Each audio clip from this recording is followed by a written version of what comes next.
BJP চৰকাৰৰ প্ৰতাৰণা বিৰুদ্ধে অংগনবাড়ী কৰ্মী সহায়িকাসকলৰ প্ৰতিবাদ অব্যাহত।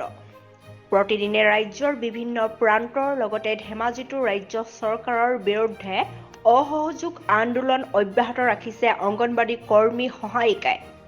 সোমবাৰে দিনৰ 2 বজাত ধেমাজিৰ নগৰস্থিত শিশু উন্নয়ন প্ৰকল্পৰ বিষয়াৰ কাৰ্যালয়ত অংগনবাড়ী কৰ্মী সহায়িকা সন্থাই মাননি বৃদ্ধিৰ প্ৰস্তাৱ অতি শীঘ্ৰে কাৰ্যকৰী কৰাৰ দাবীত প্ৰতিদিনৰ দৰে আজিও প্ৰতিবাদ অব্যাহত ৰাখিছে আৰু অতি শীঘ্ৰে অংগনবাড়ী কৰ্মী সহায়িকাসকলৰ দাবী মানি নললে এই প্ৰতিবাদ আৰু অধিক তীব্ৰতৰ হ'ব বুলিও হুংকাৰ দিয়ে।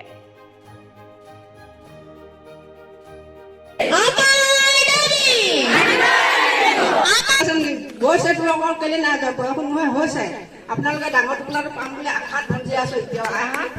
এতিয়াও নহয়, হ'ব বুলি আশা কৰিছো, কেতিয়াও নহয়। ইমানে ধৰ্ণা দিছো, ইমানে কষ্ট কৰিছো, ল'ৰা ছোৱালীক ইমানে মৰম কৰি ডাঙৰ দীঘল আমি যিখিনি আৰম্ভ কৰা সিমানখিনি ল'ৰা ছোৱালীয়ে ডাঙৰ দীঘল এতিয়াও কৰি আইতা আপুনি চাকৰি কৰিয়ে আছো। নহয় টুকুৰাটো ডাঙৰকে পাম বুলি ৰৈ এতিয়াও টুকুৰাটো নেপাম। কি হ'ব ক'লে হা? মুখ্যমন্ত্ৰী ডাঙৰীয়া আমাৰ লুটিয়ে নাচায়, চকু মিলিয়ে নাচায়। খাব বুলি ইবাও ইমান আশা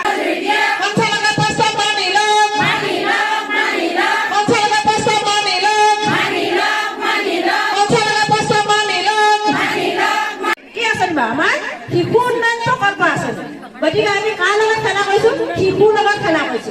আজি আমি শিশুৰ লগত খেলা কৰিছো।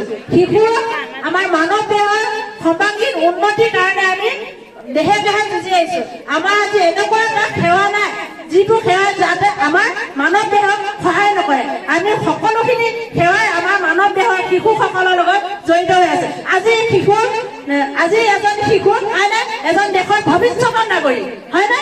আমি সেই নাগৰিকসকলক আমি পূৰ্ণাংগ ৰূপে স্বাস্থ্য, খাদ্য সামগ্ৰী, শিক্ষা আমাৰ যিসকল মুখ্য কামত বহি আছে হয়তো তেওঁলোকে নাজানিব পাৰে, তেওঁলোক সেই ৭৫ চনৰ আগৰ মানুহ হ'ব পাৰে, সেয়ে তেওঁ এই শিশুসকলক দুখ মৰম বুজি নাপাব পাৰে। সেয়ে আমি আন্দোলনৰ যোগেদি তেওঁলোকক আমি বুজাই দিব বিচাৰিছো আমি যে শিশুসকলৰ লগত খেলা কৰিছো। কাৰ লগত পাইছো? আমি শিশুসকলৰ লগত খেলা কৰিছো। সেয়ে শিশুসকলক অন্যায় কৰাটো বন্ধ পাপ হ'ব। আমি শিশুসকলে যিসকল কৰ্মী সহায়িকাই নেতৃত্ব বহন কৰিছো সেইসকলক সেয়া কৰাটো পাপ হ'ব। তেওঁলোকক আমাৰ কৰ্মী সহায়িকাসকলক আমাক সেয়া কৰাটো তেওঁলোকক পাপ আছিব। আমি এটা ক'বলৈ বিচাৰিছো সবলীকৰণৰ কাৰণে অৰুণোদয় আঁচনি বিভিন্ন ধৰণৰ আঁচনি উলিয়াইছে। আমাৰ অংগনবাড়ী কৰ্মী সহায়িকাসকলৰ দৃঢ় সংখ্যা নাই নেকি? ল'ৰা ছোৱালীক পঢ়াব শুনাব নালাগে নেকি? গতিকে ইমানবোৰ তেওঁলোকে তৈয়াৰ কৰিছে, তাৰ লগতে আমাৰ অংগনবাড়ী কৰ্মী সহায়িকাসকল নপৰে নেকি?